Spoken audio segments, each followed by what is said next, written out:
Lab 3 is about eclipses. All the information you need to complete the lab is on the lab sheet itself. But in this short video, I'm going to show you a few images to explain what's written on the lab sheet.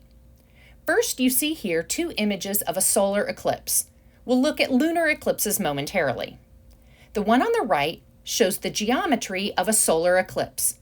During a solar eclipse, we can't see part or all of the sun because the moon is blocking our view of it. The image on the left shows the whole eclipse and how it changes over time. In the top portion here, we see the eclipse just beginning. Over time, more and more of the sun is obscured by the moon until totality happens. Totality is when the whole disk of the sun is covered by the moon and this outer atmosphere of the sun, called the corona, is visible. Then, as the moon continues to move across the sky, the sun begins to peek back out until it is no longer covered at all. In this image, you see what is called first contact. In the lab, you'll need to find first contact of the eclipse from 2 different locations. First contact is when the first tiny bit of the sun is covered by the moon. Make sure to pay careful attention to the field of view, or FOV, that the lab sheet discusses. If you're not zoomed in far enough, you won't be able to tell exactly when this happens, so read your lab sheet carefully. This is second contact. Second contact is when the total solar eclipse begins. The disk of the moon fully covers the disk of the sun, and this outer atmosphere, called the corona, is visible. This time period, called totality, only lasts a few minutes. Totality only occurs in a very small portion of the Earth, where the dark umbral shadow passes. Many people will be able to see a partial eclipse, but only a few people along a very narrow path can see the total solar eclipse. This is third contact. Third contact signals the end of the total solar eclipse. Here, see that the full disk of the sun is no longer covered, and part of the disk of the sun is beginning to peek out right here. Third contact is, again, just a few minutes after second contact. It's only safe to look directly at the solar eclipse during totality. So if you were still looking at this eclipse live, you'd be getting eye damage at this point. Eye protection like eclipse glasses, solar filters for telescopes, or even a number 14 welding glass or higher are needed for looking at any eclipse that is not total. Finally, fourth contact looks just like first contact, only on the opposite side. Fourth contact is when the last little bit of the sun is still covered right before the end of the eclipse. Make sure these 4 stages are clear to you in terms of what's happening.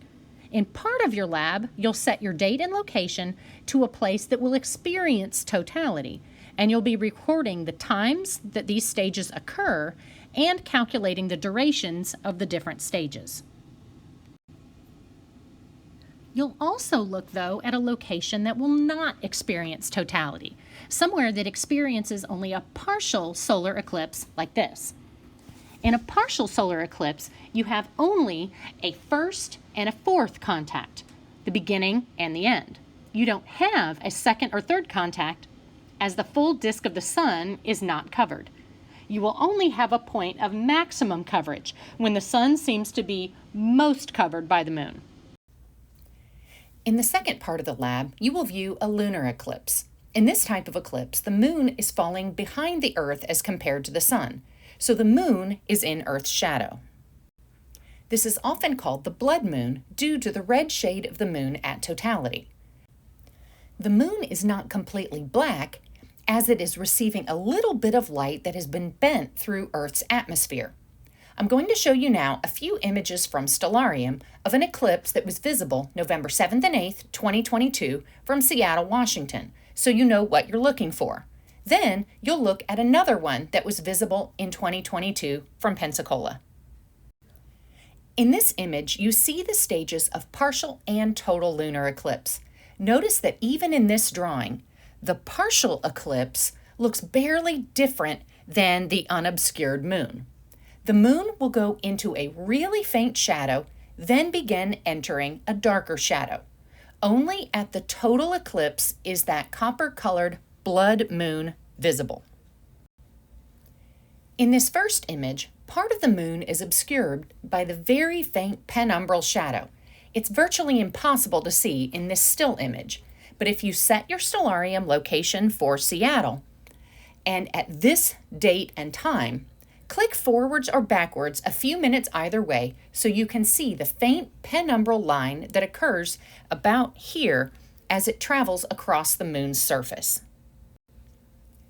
In the left image, you can see the beginning of the umbral eclipse, when the darker umbral shadow begins creeping across the lunar surface.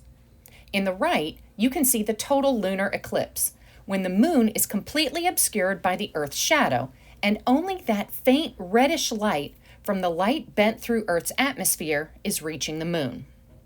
These are the main features you'll be looking for in the lunar eclipse in the second part of your lab. Again, everything you need for this lab is written out on your lab sheet, but just be sure to read carefully all the instructions in terms of where to set your location and time, how to zoom in and out at different parts of the lab, and what information to record on your data sheet. As always, call, email, or stop into office hours if you have any questions. Good luck.